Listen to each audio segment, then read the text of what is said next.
Hello नमस्कार Virendra Kumar channel में आपका स्वागत। हम एक और आपको बहुत ही महत्वपूर्ण जानकारी देने वाले अतिथि शिक्षकों के नियमितीकरण को लेकर एक वीडियो दिखाने वाले। अतिथि शिक्षकों के नियमितीकरण को लेकर अतिथि शिक्षकों का नियमितीकरण का मुद्दा फिर से गरमा रहा है मध्य प्रदेश में। ठीक है, अतिथि शिक्षक फिर से मांग कर रहे हैं कि इनका नियमितीकरण किया जाए और आंदोलन की राह पर फिर अतिथि शिक्षक उतर गए हैं और इन्हें मांग की है सिंधिया और शिवराज सिंह चौहान जी से कि अतिथि शिक्षकों को जल्द से जल्द भविष्य सुरक्षित किया जाए। वीडियो देखिए। खास पेशकश, सरकार से नाराज अतिथि।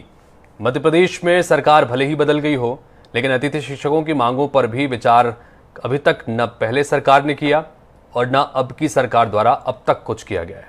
कांग्रेस से बीजेपी में आकर प्रदेश में सत्ता परिवर्तन करने में ज्योतिरादित्य सिंधिया भले ही कामयाब हो गए, लेकिन जिनके लिए उन्होंने कभी सड़कों पर उतरने की चेतावनी दी थी, उन अतिथि शिक्षकों को अब भी सिर्फ आश्वासनों के अलावा और कुछ नसीब नहीं हुआ है, बल्कि ये अतिथि शिक्षक आए दिन सड़कों पर उतरकर अपनी मांग मनवाने के लिए आंदोलन धरना प्रदर्शन करते रहते हैं।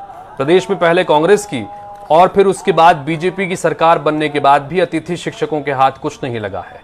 मध्य प्रदेश में अतिथि शिक्षकों को मिल रहे राजनीतिक आश्वासन और उनके हाल पर ही हम ये खास चर्चा करने की कोशिश करेंगे। मोटे मोटे तौर पर अगर आपको आंकड़ों के लिहाज से समझाने की कोशिश करें तो कुल मिलाकर 70,000 अतिथि शिक्षक करीब करीब पूरे मध्य प्रदेश में है। 3 अलग अलग वर्ग हैं, वर्ग 1, वर्ग 2, वर्ग 3।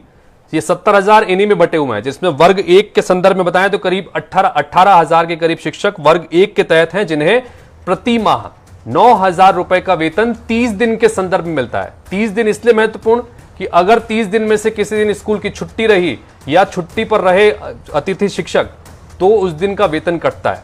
दूसरा ग्रेड है जिसमें करीब 22,000 के करीब अतिथि शिक्षक हैं। इनका जो है संख्या करीब 22,000 की और इनका वेतन है 7,000 रुपए। वर्ग 3 है जिसमें करीब 30,000 अतिथि शिक्षक हैं और इनका जो वेतन है वो है मात्र 5,000 रुपए।